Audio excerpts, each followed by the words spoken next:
بیٹھنا شروع کیا. اس نے داڑھی کی عظمت و فضیلت سنی, داڑھی رکھ لی, داڑھی رکھ لی اس نے, داڑھی رکھ لی. جب برات گئی دولہا بنا نہ تو چہرے پہ داڑھی تھی. جب برات سسرال پہنچی تو سسرال والوں نے کہا یہ لڑکا تو ہم نہیں جانتے. سب نے کہا وہی ہے. بولے جان تو ہم بھی رہے ہیں لیکن اس نے داڑھی کیوں رکھی, داڑھی کیوں رکھی ہے اس نے؟ اس نے کہا کیا ہوا؟ کہا ہم تمہیں پسند کر کے آئے تھے جب تمہاری داڑھی نہیں تھی. اب شرط ہے ہماری, نکاح تب ہوگا پہلے داڑھی منڈاؤ. توجہ ہے نا, سن رہے ہیں کہ سو رہے ہیں؟ نکاح تب ہوگا پہلے داڑھی منڈانا پڑے گا. نوجوان نے کہا کہ سر کٹ سکتا ہے, اب حضور کی سنت کا اقبال نہیں کٹ سکتا ہے. سر کٹ سکتا ہے لیکن اقبال نہیں کٹے گا. لڑکی والوں نے کہا سن دیکھ لے, نکاح کا مسئلہ ہے, داڑھی منڈے گی تب نکاح ہوگا. بچے نے کہا بھائی میں شادی چھوڑوں, میں داڑھی نہیں منڈاؤں گا.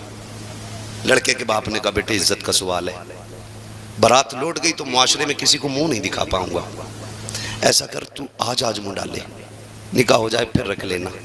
اس نے باپ کا ہاتھ پکڑا, کہنے لگا ابا بھی عمرہ کر کے آئے تھے, وہ تم نے کہا میں حضور کی جالیوں پہ گیا تو بے ہوش ہو کے گر گیا تھا. ابا بتاؤ وہ کون سا عشق تھا جس نے حضور کی جالیوں پہ بے ہوش کیا تھا, اور یہ کون سا عشق ہے جو آج بیٹے سے داڑھی منڈانے کی بات کر رہا ہے؟ اس نے کہا باپ سے زبان لڑاتا ہے. اس نے کہا جب بات حضور کی ہو تو پھر کوئی رشتہ نہیں دیکھا جائے گا. بات حضور کی ہے تو پھر کوئی رشتہ نہیں. اس نے کہا اچھا میری عزت کی پرواہ نہیں؟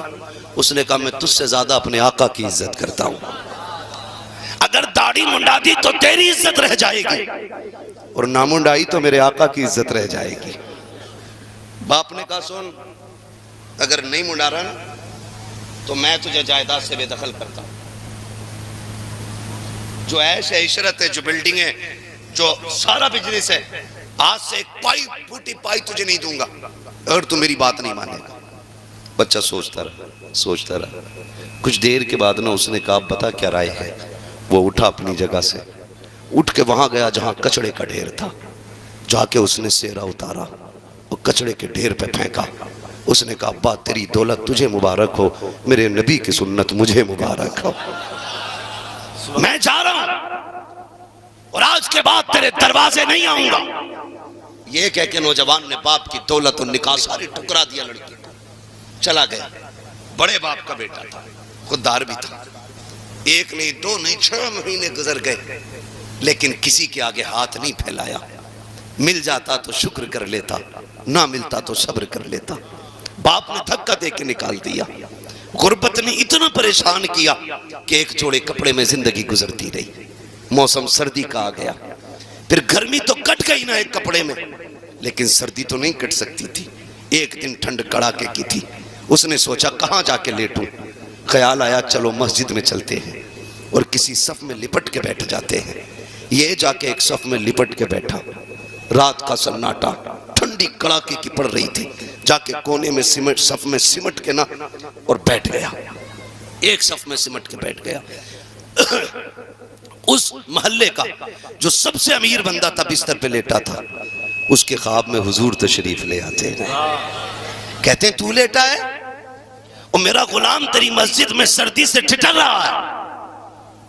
اتنا سنا وہ اٹھا, بستر پھینکا, مسجد میں آیا. آ کے تلاش کرنے لگا کون ہے جس کی میرے نبی نے مجھے خبر دی ہے. توڑ کے آیا, مسجد تلاش کر لی, کہیں نہیں ملا. پھر کہتا کوئی تو ہوگا نا جس کے بارے میں حضور نے بتایا ہے, کہیں تو ہوگا, آقا بلا وجہ نہیں کہیں گے. اس نے کونا کونا چھانا, جب ایک صف کو اٹھایا اس کے اندر وہ نوجوان ٹھنڈ سے لپٹا ہوا تھا. اس نے ہاتھ پکڑا, گھر لے کے آیا, اچھا بستر دیا, لباس دیا, رات بھر اس کی خدمت کی. جب صبح کا سویرا ہوا ہے, اس نے جب جانے کی بات کی, اس نے کہا میں جانا چاہتا ہوں. اس نے امیر نے ہاتھ جوڑے, کہا یار کچھ دن میرے گھر رک جا, تیرے قدموں کی برکت سے میرا گھر چمک جائے گا. اس نے کہا کیا کہہ رہے ہو, میں اتنی برکت والا کہاں ہوں. کہا اگر تو برکت والا نہیں ہوتا تو تیری خبر آمینہ کے لال نے مجھے نہ دی ہوتی. یار بتا تو صحیح, تو نے کون سی عبادت کی ہے جس کی وجہ سے آقا نے تجھے اپنایا ہے, کون سی ریاضت کر کے آیا ہے جس کی وجہ سے آقا نے تجھے اپنایا ہے. اتنا سننا تھا نوجوان کہتا ہے مجھے تو کوئی عبادت یاد نہیں ہے، ہاں اتنا ضرور ہے کہ آقا کی سنت کے لیے میں نے پریوار چھوڑ دیا ہے، تب آقا کریم نے مجھے اپنا لیا ہے۔ اس نے کہا یار مہمان بن جا، میں سمجھ گیا ہوں اگر کوئی ان کے ایک طریقے کو اپنا لے تو وہ اس کو اپنا بنا لیتے ہیں، جو ہر قدم ان کے طریقے پہ چلے بتاؤ تو سکی وہ اس کو کتنی عزت عطا فرما سکتے ہیں۔ واہ واہ واہ واہ واہ، زندہ باد زندہ باد۔ میرے نوجوان حضور کے لیے کچھ کر کے دیکھو، حق کچھ نہیں کر سکتے داڑھی رکھ کے دیکھو، بے شک۔ کرتا پجامہ پہن کے دیکھو، آج نہ کٹنگ وہ کراتا جو بیوی کو پسند ہو، اے بچھو بنوا رہے داڑھی اڑانے والوں، انتظار نہ کرو، جس دن موت آ گئی قبر میں ایک بال کی جڑ میں بچھو لٹکایا جائے گا، یہاں بنانے کی ضرورت نہیں، وہیں بہت لٹکنے۔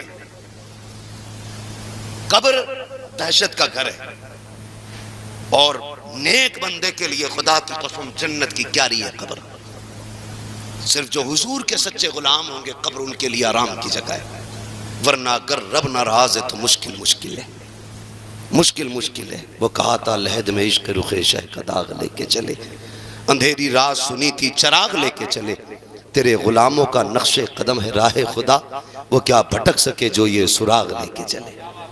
میں آپ سے عرض کرنا چاہتا ہوں خدا را بہن بیٹیوں کو وہ لباس دو جو اللہ کو بھی پسند ہو، رسول اللہ کو بھی پسند ہو۔ میں اکثر ایک بات کہتا ہوں، بیٹیوں سے کہو دوپٹے اڑا کرو، لوگ کہتے ہیں ان پہ تقریر کرو، نوجوان کہتا ہے ان کے دوپٹے پہ تقریر کرنا، میں کہتا ہوں تقریر کی ضرورت نہیں ہے، تو ٹوپی اوڑھنا لازم کر لے، بیٹیاں دوپٹوں کو لازم کر لیں گے۔ ہم نے ٹوپیاں چھوڑ دی، بیٹیوں نے دوپٹے اوڑھنا چھوڑ دی۔ تم دوپٹے ان پہ لازم نہ کرو، صرف ٹوپیوں کے عادی ہو جاؤ، غیرت بہن کی دوپٹے کو اترنے نہیں دے گی۔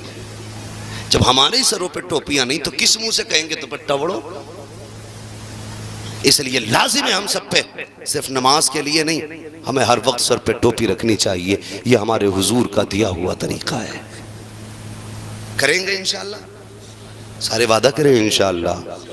ہم آپ سے بس اتنی گزارش کریں گے، آپ حضور کی دی ہوئی شریعت کو لازم کریں۔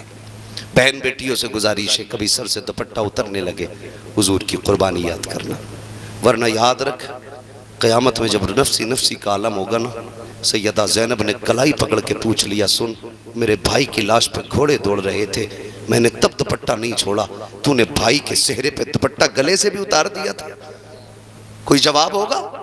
خاتون جنت یہ کہیں کہ میں غربت میں پوری زندگی کاٹ آئی، میں نے اونٹ کی کھال تو اوڑی لیکن نبی کی شریعت پہ آنچ نہیں آنے دی، پتہ تیری شان میری شان سے بڑی تھی۔